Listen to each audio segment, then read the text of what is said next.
नमस्कार। मैं अरविंद आपका हार्दिक स्वागत करता हूं हिंदी साहित्य कथा में। आज हम लेकर आए हैं हिंदी साहित्य के महान कथाकार मुंशी प्रेमचंद की एक अत्यंत मार्मिक और यथार्थवादी कहानी ठाकुर का कुआं। यह कहानी केवल पानी की तलाश की कथा नहीं, बल्कि सामाजिक विषमता, जातिगत भेदभाव और मानवीय गरिमा के संघर्ष का सशक्त चित्रण है। प्रेमचंद ने अपनी सरल लेकिन प्रभावशाली लेखनी से समाज की उन कठोर सच्चाइयों को उजागर किया है जो आज भी हमें सोचने पर विवश करती हैं। आइए इस कालजयी रचना के माध्यम से उस दौर के ग्रामीण जीवन और एक साधारण स्त्री के साहस तथा संघर्ष को महसूस करते हैं। तो आइए आरंभ करते हैं मुंशी प्रेमचंद की अमर कहानी ठाकुर का कुआं।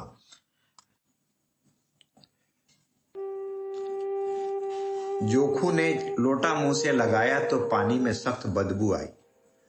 गंगी से बोला, यह कैसा पानी है, हमारे बास के पिया नहीं जाता, गला सूखा जा रहा है और तू सड़ा पानी पिलाए देती है।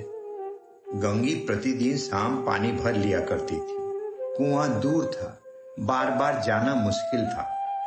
कल वह पानी लाई तो उसमें बू बिल्कुल न थी। आज पानी में बदबू कैसी?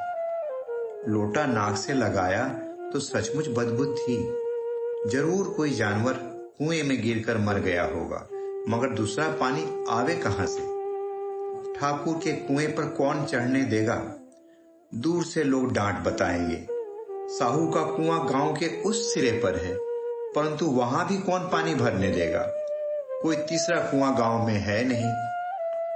जोखू कई दिन से बीमार है। कुछ देर तक तो प्यास रोके चुप पड़ा रहा, फिर बोला, अब तो हमारे प्यास के रहा नहीं जाता, ला थोड़ा पानी नाक बंद करके पी लो। गंगी ने पानी न दिया। खराब पानी से बीमारी बढ़ जाएगी इतना जानती थी, परंतु यह न जानती थी कि पानी को उबाल देने से उसकी खराबी जाती रहती है। बोली, यह पानी कैसे पियोगे? न जाने कौन जानवर मरा है, कुएं से मैं दूसरा पानी लाए देती हूं। जोखू ने आश्चर्य से उसकी ओर देखा। पानी कहां से लाएंगे? ठाकुर और साहू के दो कुएं तो हैं, क्या एक लोटा पानी न भरने देंगे?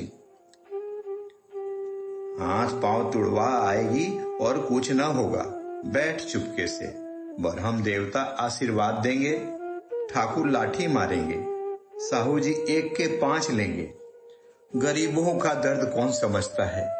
हम तो मर भी जाते हैं तो कोई द्वार पर झांकने नहीं आता। कंधा देना तो बड़ी बात है, ऐसे लोग कुएं से पानी भरने देंगे? इन शब्दों में कड़वा सत्य था। गंगी क्या जवाब देती, किंतु उसने वह बदबूदार पानी पीने को न दिया। रात के 9 बजे थे। थके मांदे मजदूर तो सो चुके थे।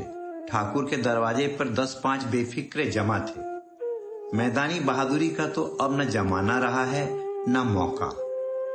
कानूनी बहादुरी की बातें हो रही थी। कितनी होशियारी से ठाकुर ने थानेदार को एक खास मुकदमे में रिश्वत दी और साफ निकल गए।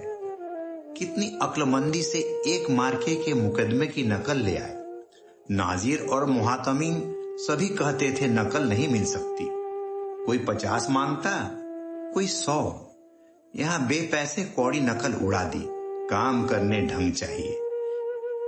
इसी समय गंगी कुएं से पानी लेने पहुंची। कुप्पी की धुंधली रोशनी कुएं पर आ रही थी।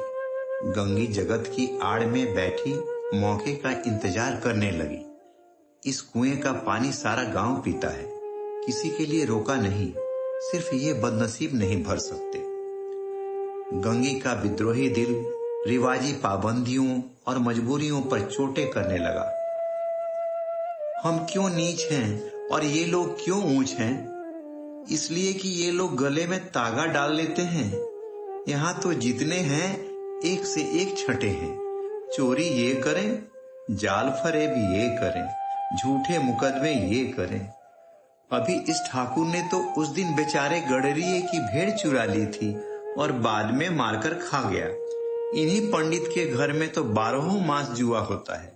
यही साहू जी तो घी में तेल मिलाकर बेचते हैं, काम करा लेते हैं, मजूरी देते नानी मरती है।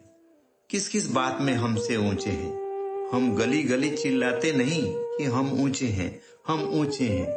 कभी गांव में आती हूँ तो रस भरी आंख से देखने लगते हैं, जैसे सबकी छाती पर सांप लौटने लगता है, परंतु घमंड यह कि हम ऊंचे हैं। कुएं पर किसी के आने की आहट हुई। गंगी की छाती धक धक करने लगी। कहीं देख ले तो गजब हो जाए, एक लात भी तो नीचे न पड़े। उसने घड़ा और रस्सी उठा ली और झुककर चलती हुई एक वृक्ष के अंधेरे साये में जा खड़ी हुई। कब इन लोगों को दया आती है किसी पर। बेचारे महंगू को इतना मारा कि महीनों लहू थूकता रहा, इसीलिए तो उसने बेगार न दी। इस पर ये लोग ऊंचे बनते हैं। कुएं पर स्त्रियां पानी भरने आई थीं। इनमें बात हो रही थी। खाना खाने चले और हुक्म हुआ कि ताजा पानी भर लाओ, घड़े के लिए पैसे नहीं हैं। हम लोगों को आराम से बैठे देखकर जैसे मर्दों को जलन होती है। हाँ, यह तो न हुआ कि कलसिया उठाकर भर लाते, बस हुक्म चला दिया कि ताजा पानी लाओ, जैसे हम लौंडिया ही तो हैं।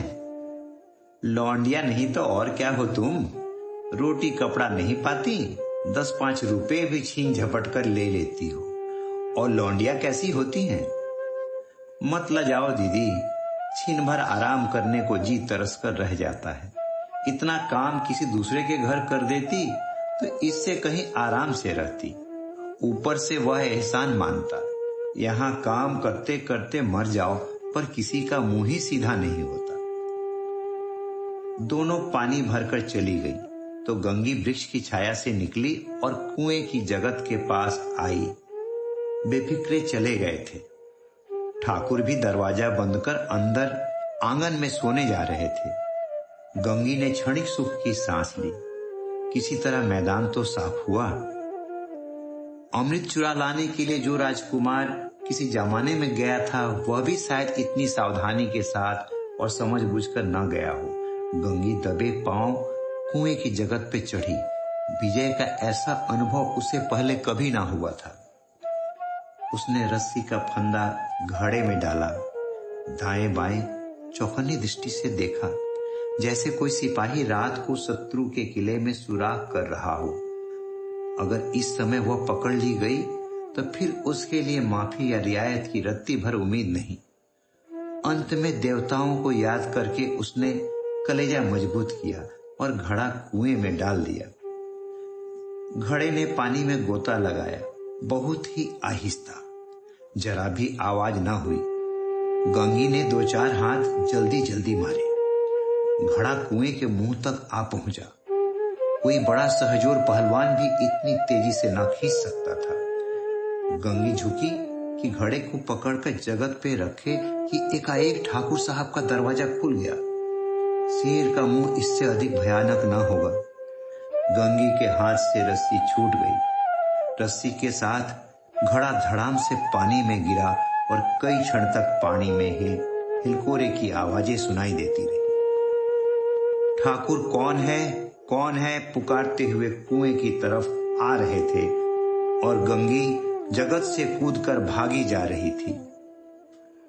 घर पहुंचकर देखा कि जोखू लोटा मुंह से लगाए वही मैला गंदा पानी पी रहा है।